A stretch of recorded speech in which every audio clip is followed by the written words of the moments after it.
Okay, imagine a creature standing right in front of you that weighs as much as 5 stacked pickup trucks.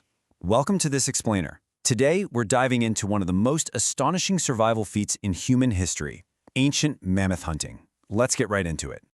12,000 pounds. That is the sheer, terrifying mass of a fully grown woolly mammoth. If you were standing near one, its breath alone would rattle your chest. Its footsteps would literally shake the ground under your feet from yards away. The size disparity here is almost impossible to wrap your head around. A single human hunter basically weighed about as much as just one of the mammoth's legs. I mean, you are profoundly outmatched. Just one wrong step from this animal, even accidentally, could break every bone in your body before you even registered what hit you. Section 1. 100 times our size. Now you have to remember the context here. Our ancestors didn't have guns, they didn't have explosives, and there was no calling for backup. They just had sharpened wood, a few companions, and a plan that had to be absolutely flawless. And we really need to shatter that modern myth of the slow, lumbering giant. Paleontologist Adrian Lister, who spent decades studying this, points out that mammoths were anything but clumsy. They were 13 feet tall at the shoulder, with tusks just as long.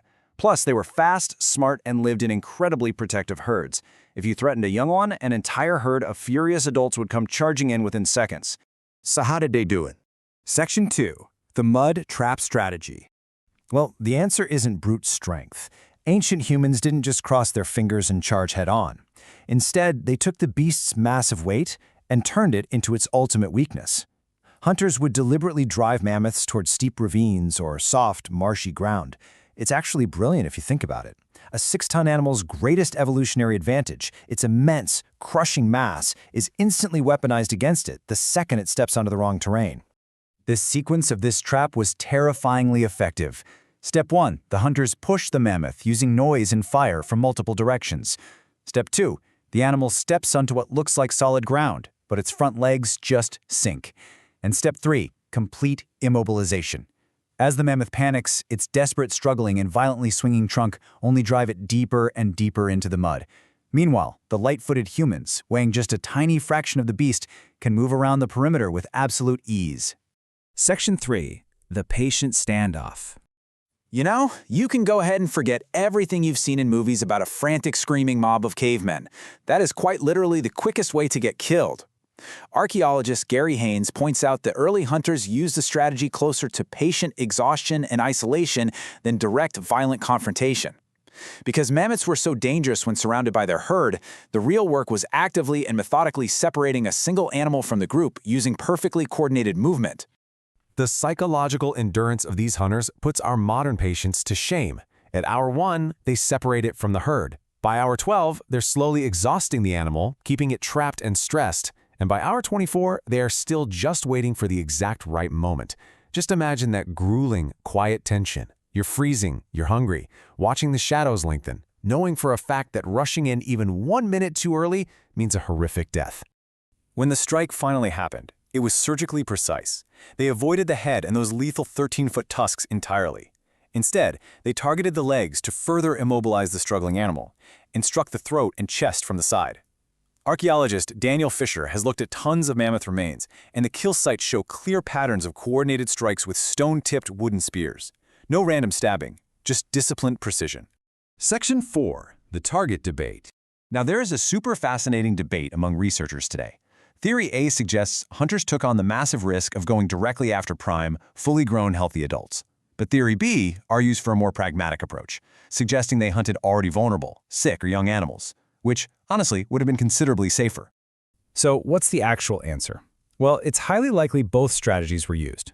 The choice of target wasn't about proving how tough they were. It depended entirely on a specific group's immediate needs, the changing seasons, and exactly how desperate the harsh environment was making them at that exact moment. Section 5. Starvation versus the mammoth. Which brings up a fair question. Why even take this risk? Make no mistake, people absolutely did die doing this. A mistimed approach, a terrain trap that suddenly failed to hold the animal's weight, or a 6-ton beast that whipped around much faster than expected just because a single branch snapped under a hunter's foot.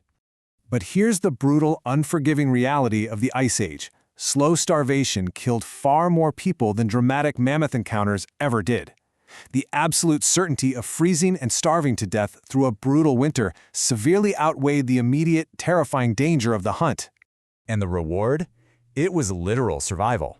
A single kill provided weeks of calorie-dense meat and fat, thick fur for crucial winter clothing, and giant bones to build entire structures. In fact, archaeologists have uncovered 15,000-year-old dwellings in places like Ukraine built almost entirely out of massive mammoth bones. Just one successful hunt changed a community's entire outlook for months. Section 6. The power of patience. Strategy, patience, environmental knowledge, teamwork. Taking down the largest land animal wasn't about caveman brute force at all. It was a deeply practical, profound kind of genius. And it was perfected over countless generations, without metal tools, without smartphones, without even a written language to pass down the blueprints. The core takeaway here is pretty profound. By the time a spear is thrown, the fight is already over. The real victory wasn't won in a flash of raw strength.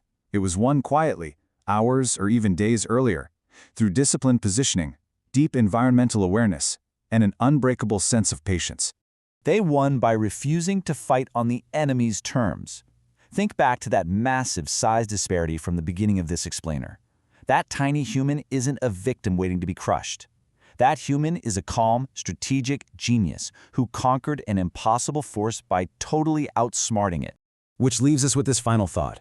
When facing an impossibly massive challenge in your own life, how can we use strategy and patience instead of raw brute force? If our ancestors could take down a 12,000-pound giant with nothing but wood, mud, and time, what can you conquer by just changing your approach? Thanks for joining me for this explainer, and keep questioning the impossibilities in front of you.